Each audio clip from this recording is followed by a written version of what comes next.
요한복음입니다. 하나님의 말씀은 요한복음 11장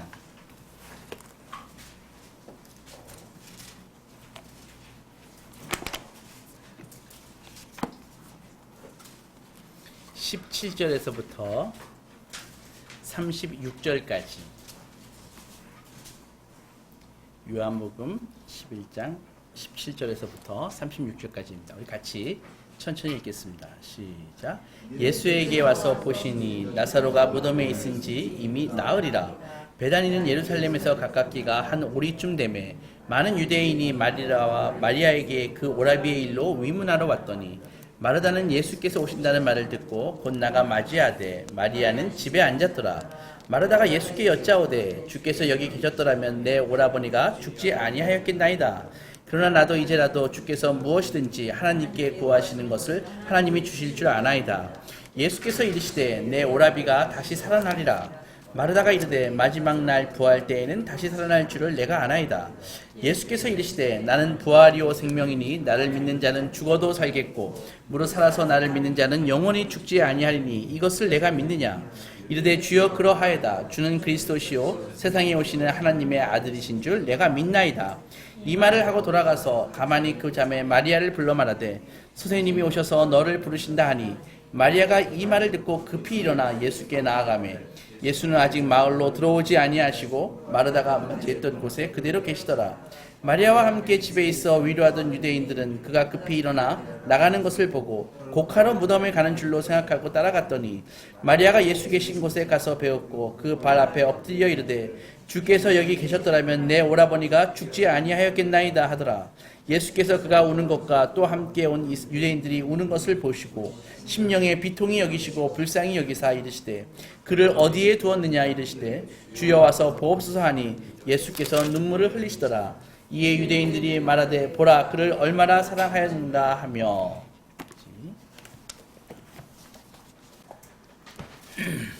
단 하루도 신문이나 뉴스를 보면서 머리와 마음이 아프지 않는 날이 없습니다.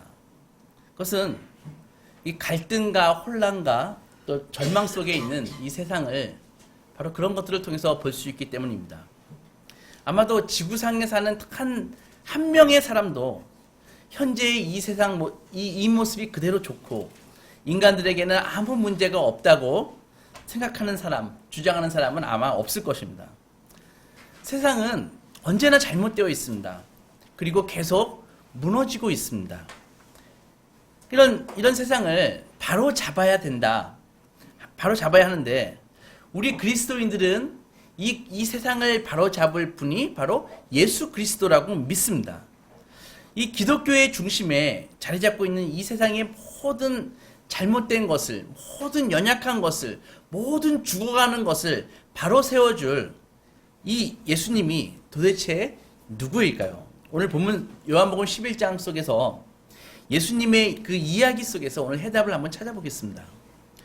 우리가 읽은 성경은요, 마리아와 마르다 자매, 그리고 이 자매의 남자 형제인 나사로에 대한 그런 이야기입니다.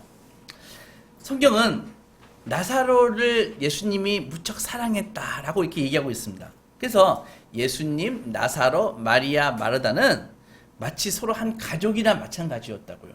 그래서 그들은 정말 한 가족처럼 서로 사랑하고 서로 아꼈습니다. 그런데 나사로가 심한 병에 걸려서요, 생명이 위독한 상황에 처하게 됐습니다. 그래서 마리아와 마르다는 예수님을 빨리 와서 나사로를 고쳐달라고 청했죠. 그런데 예수께서 마침내 나사로의 집에 도착했을 때는 이미 나사로는 숨을 거둔 쥐였습니다. 사람들은 슬픔에 애도하고 있었습니다. 나사로의 몸은 이미 무덤 속에서 4일이나 지나서 이미 그 나사로의 시신은 그 팔레스타인의 그 무덥고 건조한 이 날씨 때문에 무덤에서 상당히 부패가 진행된 상태였습니다. 이때 예수님이 이 나사로의 이 무덤에서 행하신 이 사건은 정말 인류 역사상 가장 유명한 사건 중에 하나입니다. 그리고 이 사건은 예수님이 누구신지를 똑똑히 보여주는 그런 사건이고, 예수님이 무엇을 하기 위해서 이 땅에 오셨는지를 보여주는 아주 특별한 사건이라는 것이죠. 마르다는 먼저 예수님에게 와서 말하고 있습니다. 주께서 여기 계셨더라면은 내 오라비가 죽지 않았을 것입니다. 이렇게 얘기했거든요. 그런데 잠시 후에 마리아가 와가지고, 오늘 성경을 보시면 알겠지만 똑같은 말을 합니다. 주께서 여기 계셨더라면은 내 오라비가 죽지 않았을 것입니다. 이렇게 두 자매가 짠 것처럼 똑같은 말을 하거든요. 분명히 두 자매가 완전히 똑같은 말을, 놀랍게도 이 똑같은 말을 하는데, 놀랍게도 예수님은 이 두 자매의 한 말에 대해서 전혀 다른 행동을 하십니다. 먼저 마르다와의 대화를 먼저 살펴보겠습니다. 마르다가 말했을 때 예수님은 거의 마르다와 논쟁하다시피 합니다. 마르다의 말은 이게 뭐 길게 얘기하지만 한마디로 이런 것입니다. 주님, 왜 이제 오셨어요? 너무 늦게 오셨잖아요. 벌써 죽었잖아요. 이거거든요. 마르다의 그 요지는 그렇습니다. 예수님께서는 대답하십니다. 그 마리아의 그 질문에, 그 컴플레인에, 나는 부활이고 생명이다. 나에게 너무 늦은 때라는 없다. 이렇게 말씀하시거든요. 그러니까 마르다의 마음은 지금 절망을 향해서 계속 이렇게 흘러가고 있는데, 예수님은 그 흐름을 완전히 거슬러서, 예수는 마르다의 의심을 꾸짖고 그리고 그에게 소망을 주고자 하시는 것이죠. 그때 예수는 마리아를 보는데, 마리아도 역시 마르다하고 똑같은 말을 합니다. 주께서 여기 계셨더라면 내 오라비가 죽지 않았을 것입니다. 이렇게요. 그런데 이번에는 예수님의 반응은 완전히 정반대예요. 예수께서는 마르다처럼 마리아와 논쟁하지 않고요, 사실상 침묵하십니다. 그리고 마리아의 그 마음의 그 깊은 슬픔에 완전히 그 슬픔을 거스르는 대신에 그 슬픔에 같이 동참을 하시죠. 그리고 거기서 슬퍼하는 마리아 곁에서 눈물을 흘리십니다. 나사로가 어디 있느냐라고 물으실 뿐입니다. 이 극단적으로 같은 질문에 대해서 이 극단적으로 다른 예수님의 이 태도를 이해할 수 있겠습니까?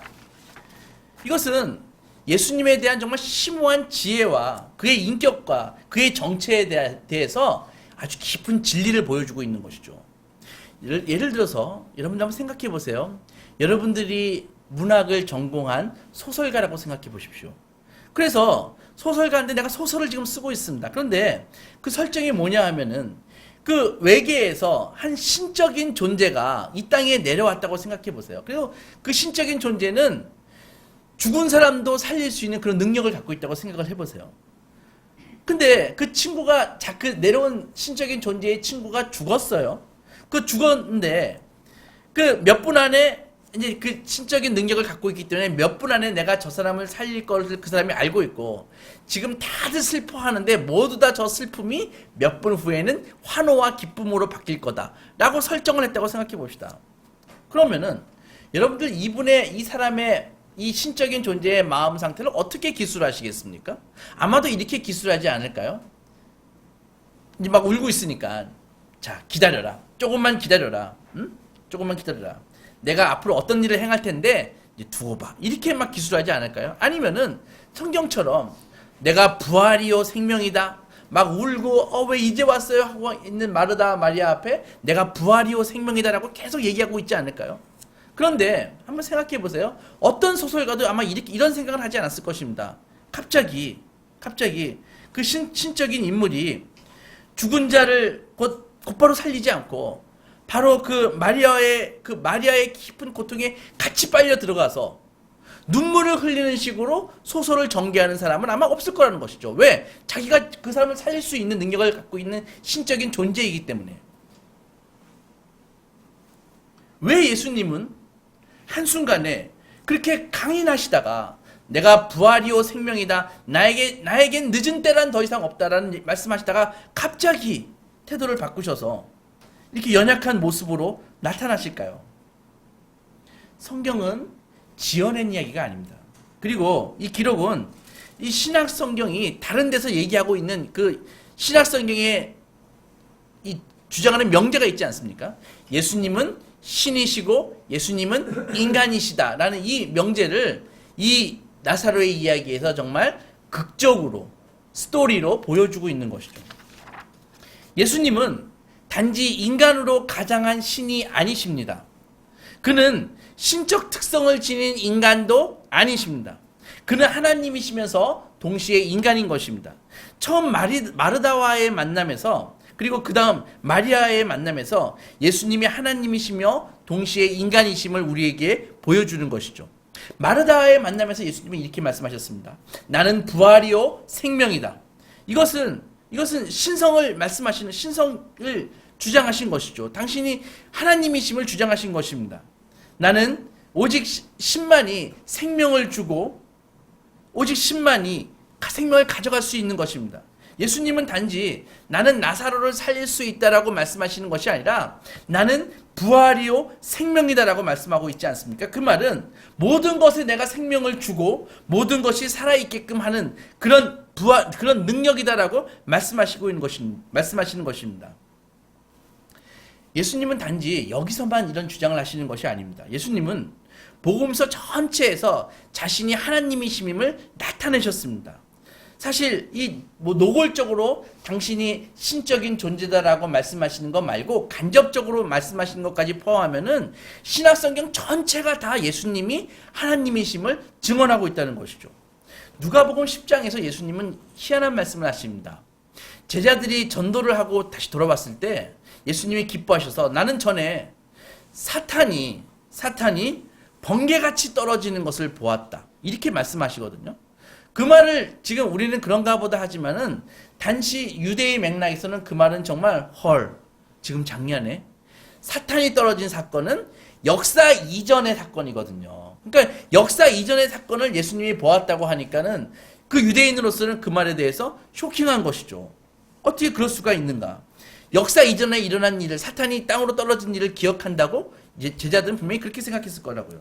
또 한 가지 사람들에게 충격을 주었던 예수님의 말씀 가운데 하나는 뭐냐 하면은 예수님이 누차 병을 고치시면서 네 죄를 용서해 주신다 그러셨거든요. 그러면은 생각해 보세요. 내가 죄를 용서할 수 있다는 것은 어떤 사람이 나에게 잘못했을 때 내가 죄를 용서해 주는 것이거든요. 이 사람이 이 사람한테 잘못한 죄를 왜 내가 용서합니까? 저에게 그럴 권리가 있나요? 근데 예수님은 중풍병자를 치료하시면서 눈먼 자를 낫게 해주시면서 항상 네 죄가 사함받았다. 너 죄를 용서해 주겠다라고 말씀하시거든요. 그러니까 이 말을 듣고 있는 그 바리새인과 신학을 율법을 공부한 그 율법사들은 기절할 노릇입니다. 그 말은 자기가 곧 하나님이라는 얘기하고 똑같은 말이라는 거거든요. 모든 너희들 가운데 이루어진 죄는 바로 하나님인 나에 대한 죄라는 것을 예수님께서 말씀하시는 거거든요. 그러니까는 그 유대인들은 그것을 보면서 제사장과 율법사들은 그것을 보면서 학을 띠는 것이죠. 저 사람이 자기가 스스로 하나님이라고 얘기하고 있구나. 이렇게 그들은 바로 이해하는 것입니다. 예수가 노골적으로 자신의 신성을 주장한 적도 많이 있으시죠. 요한복음 5장에 보면은 이런 사건이 있습니다. 예수님이 그 베데스다에 38년 된 병자를 치유하시면서 거기서 이제 안식일에 예수님이 치유하시거든요. 그래서 안식일 논쟁이 벌어집니다. 바리새인들하고요. 그럴 때 예수님이 인자가 너 안식일에 병자를 치료하는 것이 옳은가라고 바리새인들이 막 공격을 하니까 예수님이 안식일의 주인은 나야. 내 아버지께서 일하시니까 나도 일하시는 거야 하면서 얘기하니까는 바리새인들이 바로 알아듣고 저자가 하나님을 자기의 친아버지라고 얘기하면서 하나님과 동등됨을 취하는구나. 이렇게 바로 알아듣는 것이죠. 요한복음 14장에서는 이런 말이 있습니다. 도마에게 이런 말씀을 하시죠. 내가 곧 길이요 진리요 생명이다라고 단언하시죠. 요한복음 20장에서는 부활을 믿지 못하는 도마에게 이런 말씀을 도마에게 믿음 없는 자가 되지 말고 믿음 있는 자가 되라. 와가지고 내 손에 못자국과 내 옆구리를 만져보라 하시면서 확인해 주니까 도마가 바로 했던 고백이 뭔지 아십니까? 도마가 예수님 보고 나의 주, 나의 하나님이라고 고백을 합니다. 이때 예수님은 아무 말씀도 안 하시고 그 고백을 그대로 다 받으시는 것이죠. 이러한 주장들은 정말 복음서를 읽는 사람들에게 큰 도전이 되는 것입니다. 지금 시대는 더욱더 그렇죠. 대부분의 사람들이요, 이 예수님을 이렇게 조금 알게 되면은, 예수님이 정말 아름답구나. 예수님이 정말 힘이 있으시고, 정말 독특하다는 걸 다 인정합니다. 그런데, 그러므로 예수님을 사람들이, 정말 놀라운 성인이구나. 놀라운 지혜로운 그 종교의 창시자구나. 막 이런 식으로 예수님을 받아들이거든요. 그러니까 이런 식으로 예수님을 올려놓고 싶은 마음의 욕구가 다 누구나 생깁니다. 예수님에 대해서 조금 알면은요.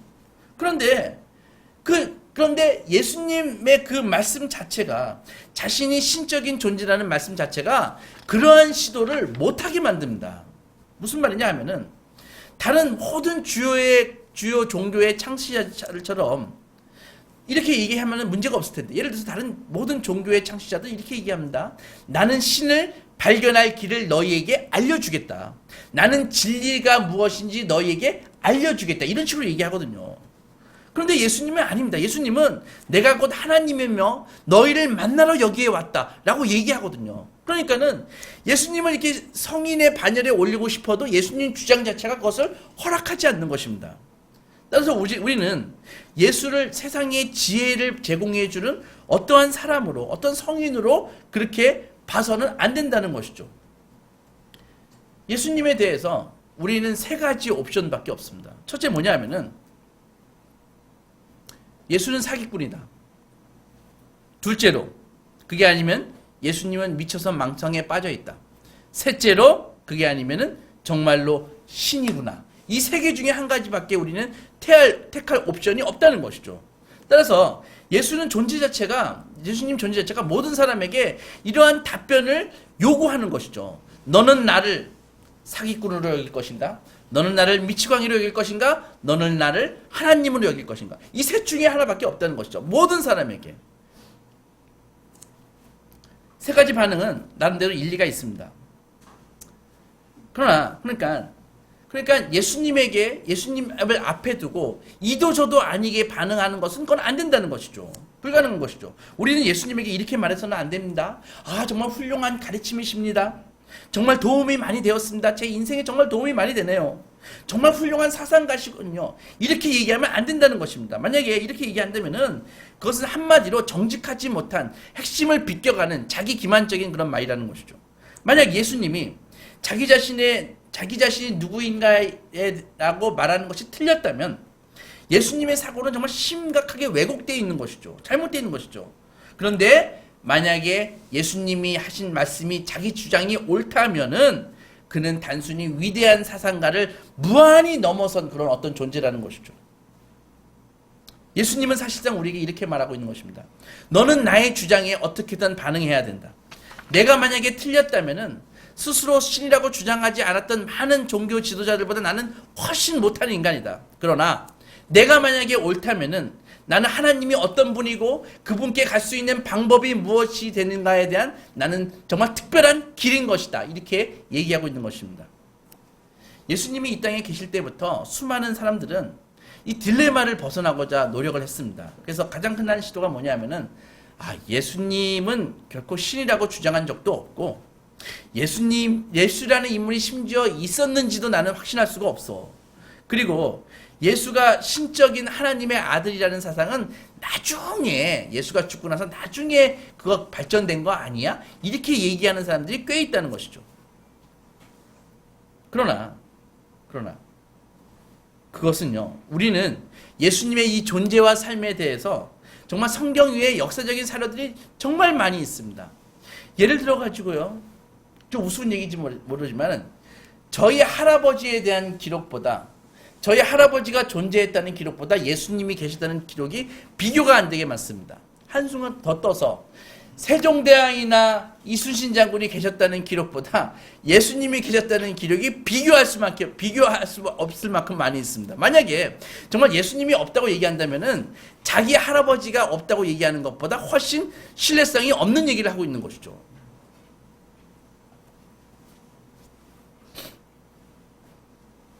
예수님이 스스로 하나님이라고 주장했던 그 얘기는요, 정말 이 복음서를 넘어서 많은 역사적인 기록들이 있습니다. 여러분들 초대교회의 그 기록들을 보면은 정말 한 기록도 예수님이 하나님이셨다는 기록에 의의를 다는 그런 기록이 하나도 없습니다. 모두 다 동의하는 거예요. 초대교회. 이거를 믿지 않는 기록이 하나도 없다는 것이죠. 예를 들면요. 성경 신약 중에서 가장 먼저 기록된 성경은 뭐냐 하면은 빌립보서라고 학자들은 알고 있습니다. 빌립보서가 어느 정도 빨리 기록되었냐면은 예수님이 승천하신 후 20년이 안 돼서 빌립보서가 기록됐습니다. 그런데 빌립보서에는 그 전에 그 회자되던 찬양이 들어가 있거든요.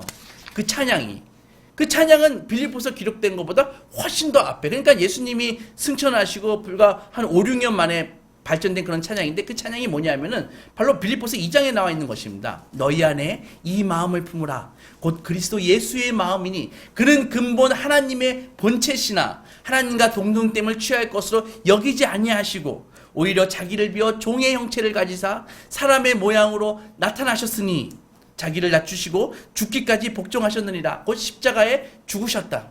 이러므로 하나님이 그를 지극히 높여 모든 이름 위에 뛰어난 이름을 주시고 하늘에 있는 자들과 땅 위에 있는 자들과 땅 아래에 있는 자들의 모든 무릎을 예수의 이름에 꿇게 하시고 그로 입으로 말미암아 예수 그리스도를 주라 시인하며 하나님께 영광을 돌리게 하셨느니라. 이게 이 찬양이거든요. 이게 빌립보서에 끼어 있거든요. 그러니까는 초대교회 누구도 예수님이 하나님과 동등하시고 예수님이 근본 하나님의 본체시다는 것을 부정하는 기록이 하나도 없다는 것이죠.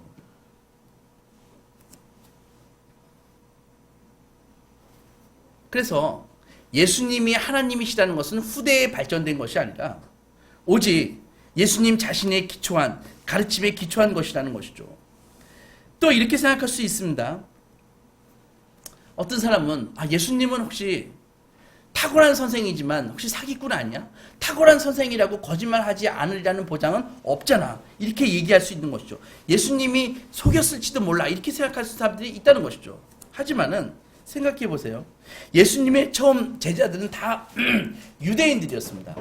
여러분들 유대인들이 우리는 어떤 사람들인지 잘 모르지만은 유대인들은요.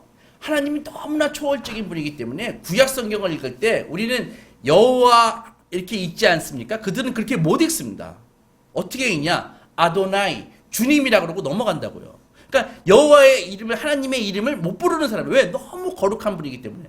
그런 그들의 문화에 있어서 만약에 신성 모독을 한다? 그거는 그 자리에서 대중이 한 사람을 돌로 가지고 사형 집행을 해도 전혀 법적인 책임을 묻지 않는 사회가 바로 유대인들이었다고요.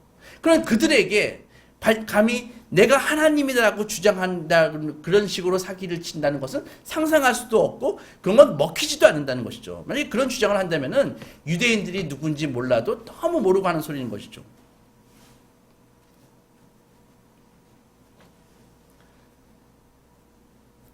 1세기에는요, 자신이 메시아라고 주장한 사람들이 많이 있었습니다. 그런데 그 누구도 자신이 하나님이라고 주장하는 사람은 아무도 없었습니다. 왜?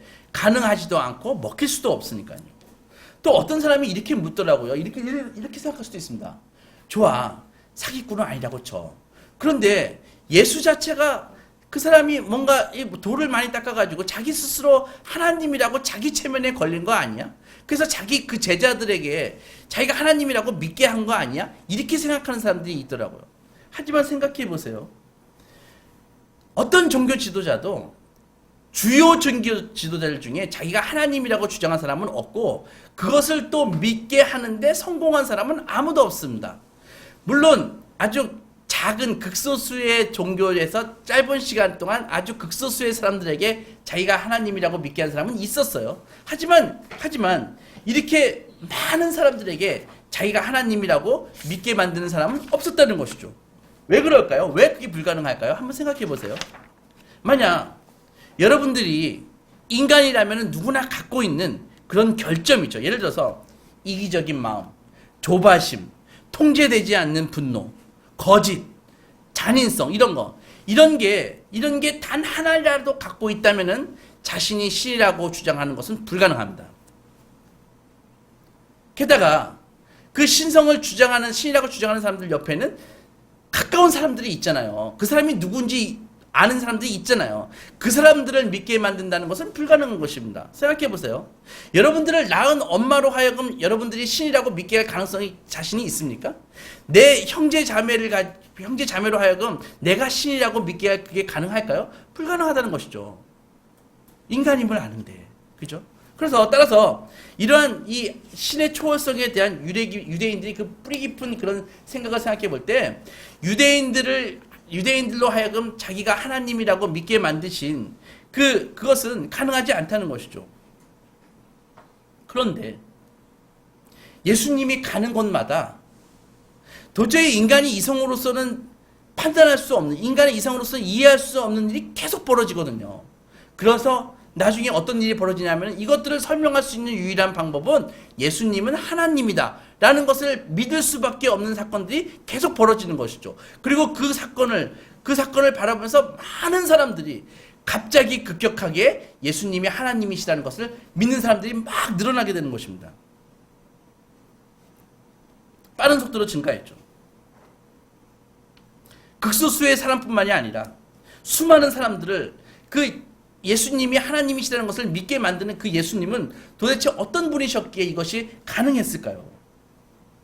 이런 자기가 하나님이라고 하는 이 엉터리 주장이라고 생각하는 그 많은 유대인들의 그 정말 견고한 그들의 그 종교적인 민족적인 그 배경을 다 돌파해서 거기서 아마 예수님을 하나님이라고 고백하게 만드는 그것이 어떻게 가능했을까요?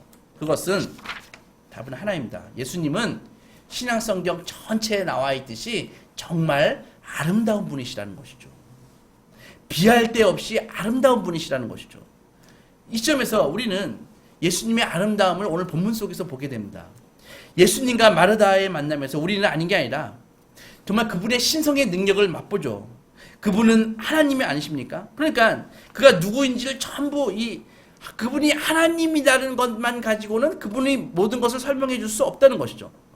그래서 오늘 본문에서 예수님은 마르다와의 만남에서 그 바로 다음 순간에 마리아를 만나지 않습니까? 그 마리아를 만나면서 이제는 마르다를 만날 때는 예수님이 하나님처럼 나는 부활이요 생명이다. 나에게 너무 늦은 때는 없다. 이렇게 강하게 얘기하시다가 갑자기 마리아를 만나서는 눈물을 흘리시면서 울음을 터뜨리시거든요.